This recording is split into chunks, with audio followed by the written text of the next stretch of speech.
Muy bien, vamos a ir de inmediato a nuestra primera teleentrevista. Queremos hablar de esta resolución de la Fiscalía Nacional Económica que arrojó luces sobre un mercado del cual, la verdad, si no es por la Fiscalía Nacional, nosotros no nos enteramos. Vamos a hablar con Cristian Guzmán, él es académico de la Facultad de Ciencias Económicas y Administrativas de la Universidad Católica de la Santísima Concepción. Profesor Guzmán, ¿cómo está? Gusto saludarle.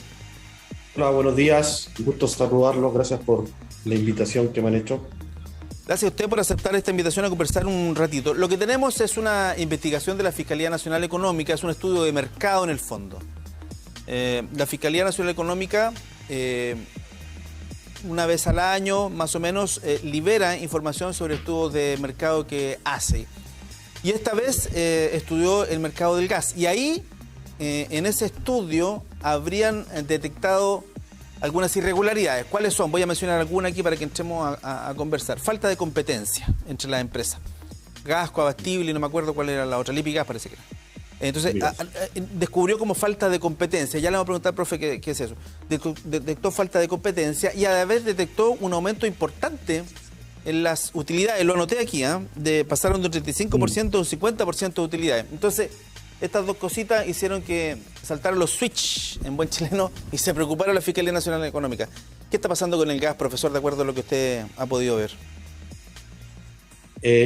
Bueno, a ver, lo que recién preguntaba, bueno, cuando la Fiscalía dice que hay falta de competencia, hay que tener en claro que la Fiscalía Nacional Económica, cuando empieza a investigar, lo que hace en uno de los puntos de la investigación es como crear el mercado lo más cercano a lo que dice en teoría la competencia perfecta, donde podríamos estar todos en la mejor posición posible, ¿ya?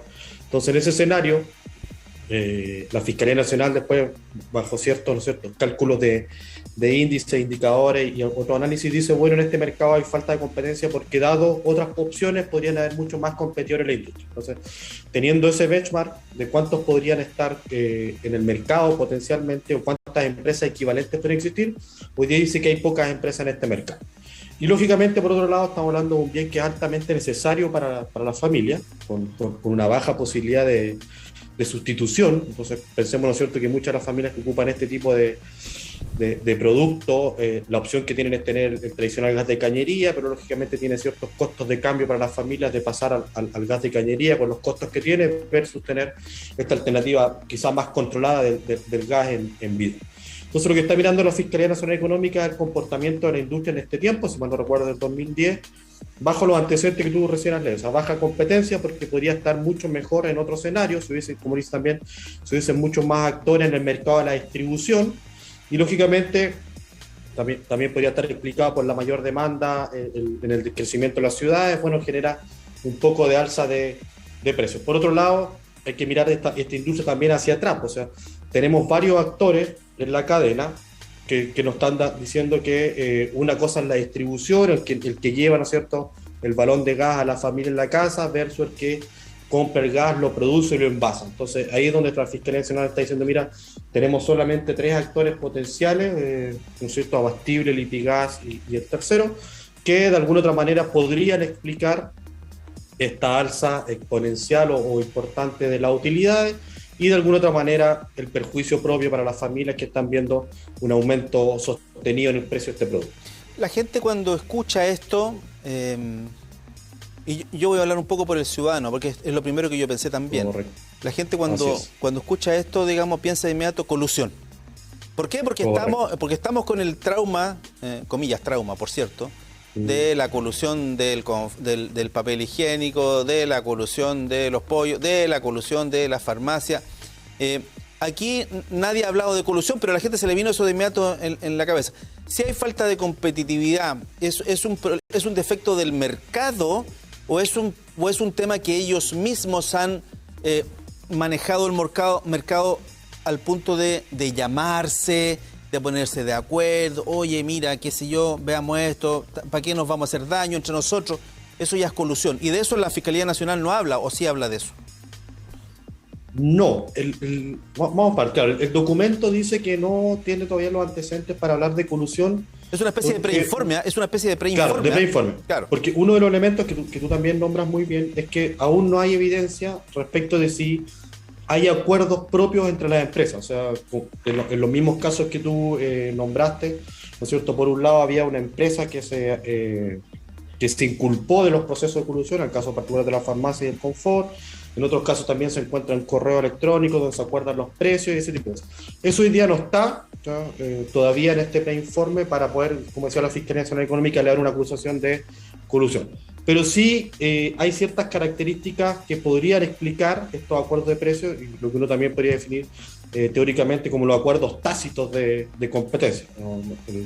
Años atrás, ¿no es cierto?, había un comercial muy nombrado en Chile, que incluso sale en los libros de organización industrial, que dice, le devolvemos el 200% de la diferencia si usted encuentra un precio más bajo que el nuestro en la competencia. Entonces, el estricto rigor, ese ¿no es cierto?, el tradicional que había, el típico... No existía porque todos los precios eran iguales, obvio, jugaban a ganador siempre. Es que claro. Correcto, es que ese era como un acuerdo tácito, o sea, más obviamente enfocado en el cliente, que nosotros vamos a tener siempre precios bajos, pero decirle al otro, mira, si tú quieres competir por precio, yo también soy capaz de competir por precio y los voy a bajar al nivel que tengas tú. Hoy día, lógicamente, lo que estamos viendo es que el producto que venden ellos, ¿no es cierto?, es homogéneo, todos te venden el mismo gas, tú no tienes muchos productos para diferenciarte. Lógicamente, como yo decía al principio, que hay dos cosas que mirar: los distribuidores pequeños, que andan en el camioncito, ¿no es cierto?, que le compra al distribuidor grande, pero tenemos el distribuidor grande que tiene toda la inversión hecha ya para procesar el gas y vendérsela al productor más pequeño. Entonces, como uno miraría en la teoría, ¿no es cierto?, aguas arriba, el que me vende el gas probablemente tiene mucho más poder de producción, porque ya tiene toda la inversión hecha para fijarme técnicamente el precio. Entonces, por ese lado, uno podría esperar que después existan otros análisis que digan, mira, sé que en realidad hay colusión porque estas tres empresas tienen la inversión ya hecha, tienen que rentabilizar o quieren rentabilizar la inversión sobre un producto que es altamente necesario, por lo tanto, la estructura de precios podría aumentar de manera importante entre las empresas, no necesariamente poniéndose de acuerdo, sino que un acuerdo tácito en que si uno de estos actores trata de bajar el precio, el que es más grande entre los tres los podría bajar y dejarlo fuera del mercado. ¿Cómo? A ver, yo entiendo que han habido ya algunas respuestas de las empresas, indicando incluso que si se hacen algunos cambios, el precio del gas podría subir más todavía, desconociendo un poco el tema de la ganancia, de que aumentaron de 35 a 50%. El informe dice clarito incluso cuántos son los millones de dólares que eventualmente ganan más estas empresas por esa ganancia extra. ¿Cómo regular ese tema? ¿Cuánto es la ganancia adecuada de una empresa? ¿Puede la Fiscalía Nacional Económica decir, sabe que usted está ganando 50% más de la ganancia del año pasado, por lo tanto esto es ilegal o es inmoral o es poco ético? ¿Cómo regular el tema de la ganancia? En teoría, en el libre mercado, digamos, la empresa hace su negocio, que es maximizar utilidad y punto. Pero aquí tenemos un ente que es la Fiscalía Nacional Económica que dice, momento, usted está ganando mucho más de lo que podría, o está ganando mucho más perjudicando a los clientes eventualmente. ¿Cuál es el límite ahí de libre mercado a un mercado que está regulado completamente? Claro, hay más que la Fiscalía Nacional Económica, que es la que va a levantar información respecto de la estructura que tiene este mercado, que ya dio indicio, ¿no es cierto? Hay pocos competidores, los precios vienen aumentando. Por otro lado, ¿no es cierto?, una cosa que decían las empresas para defenderse era que los costos del petróleo han aumentado en el último tiempo. Aquí tiene que ver el trabajo del ente regulador, más que el Estado. Entonces hay formas de regular, como lo hacen en otros mercados como la luz y el agua, que en función de la estructura de costos que tienen las empresas regula la rentabilidad del negocio, en la estructura de monopolio natural. Y hay varias formas de regular, pero ahí ya tendría que entrar el Estado a analizar lo que la Fiscalía Nacional Económica pueda informar. Y, lógicamente, en ese caso, el regulador lo que tendría que mirar es la estructura de costos de estas empresas, y si pretende regular por ese lado, va a mirar la estructura de costos y va a asociar cuál es la rentabilidad que se puede tener de manera adecuada en este negocio.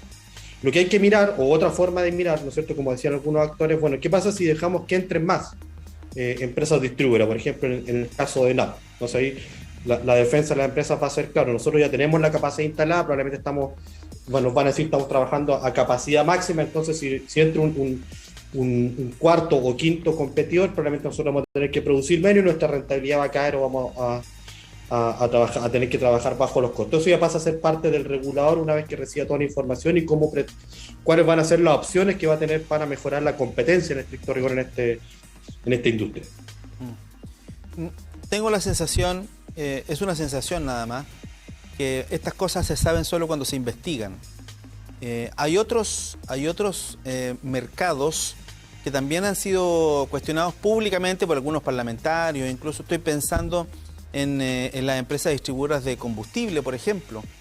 ¿Cómo es posible que una empresa gigante, una multinacional, tenga exactamente los mismos precios que una empresa local más pequeña?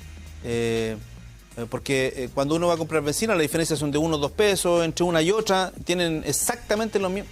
Ahí tenemos un tema, creo yo. Y también tenemos un tema con los buses interurbanos en particular, que uno entiende por qué suben para el 18, suben para el Año Nuevo, pero suben más o menos lo mismo, como que se miran unos a otros y suben más o menos lo mismo. Entonces, en realidad como que no están mirando su estructura de costos, sino que están mirando cómo la competencia lo hace para subir más o menos el mismo precio. Ahí hay una deformación del mercado. ¿Qué tantos mercados más podríamos analizar y encontrar cuestiones similares, profesor?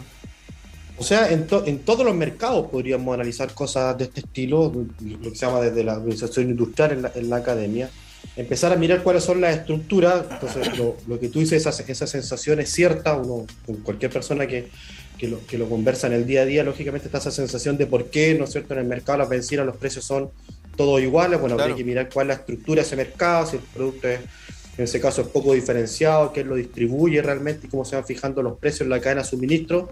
Y lógicamente y nos vamos a encontrar que si tenemos empresas de distinto tamaño, puede ser que una esté fijando el precio al resto dentro de estos acuerdos tácitos, ¿no es cierto? Si yo subo el precio, probablemente el resto lo tenga que subir igual.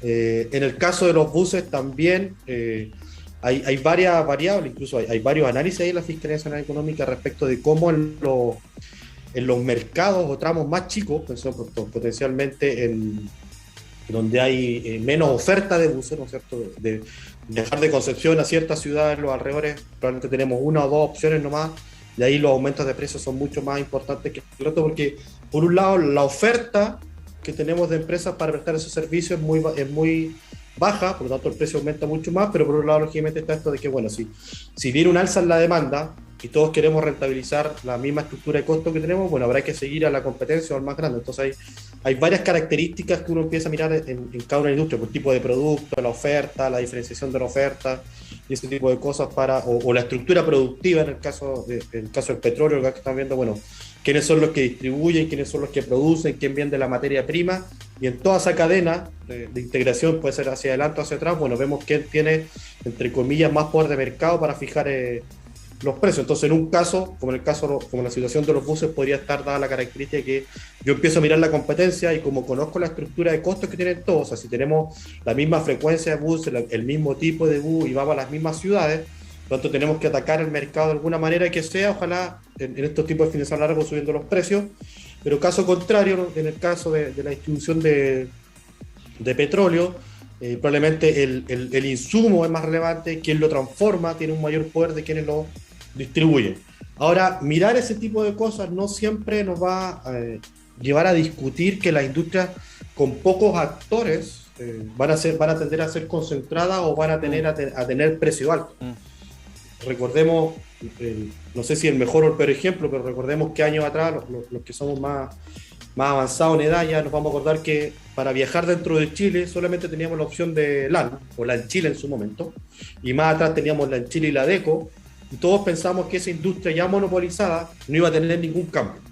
Pero con el tiempo, ¿no es cierto?, y cambios internacionales, se empezó a aparecer estas estructuras low cost, y en algún momento Sky dijo, mira, yo no puedo competir con LAN por todos los servicios que tiene asociados al viaje, pero yo quiero competir en low cost, porque me di cuenta que hay un segmento de la población que está dispuesta a pagar solo por viajar y no por los costos asociados. Y ellos lo declararon y en 2 o 3 años creo que el negocio pasó a ser rentable y cambió la estructura de la industria. No sé si se acordarán, pero sí. LAN tenía 1 o 2 precios y pasó a tener una estructura de 4 precios y hoy día tenemos LAN, Sky y Esmar viajando dentro de Chile. Entonces, lógicamente hay señales dentro del mercado que uno puede mirar, ¿no es cierto?, aumentos de precios o que todos los precios son iguales.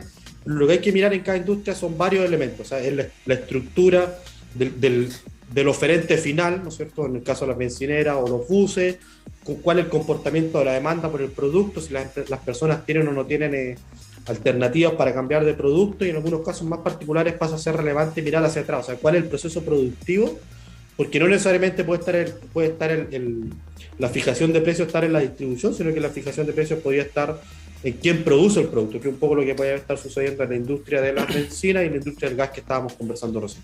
Cristian Guzmán, académico de la Facultad de Ciencias Económicas y Administrativas de la Universidad Católica de la Santísima Concepción, gracias por esta conversación. Tengo la certeza que no es la última vez que hablemos de este tema, porque vuelvo al informe, es un preinforme de la Fiscalía Nacional Económica. Correcto. Seguramente va a iniciarse una investigación más en profundidad para detectar probablemente algo de lo que hemos conversado, si hay colusión o no, en fin, todas estas cosas que uno intuye que ocurren, pero finalmente Correcto. Si no está la prueba es difícil hacer esa aseveración. Cristian Guzmán, muchas gracias por conversar con TV Noticias, que esté muy bien. Gracias a ustedes.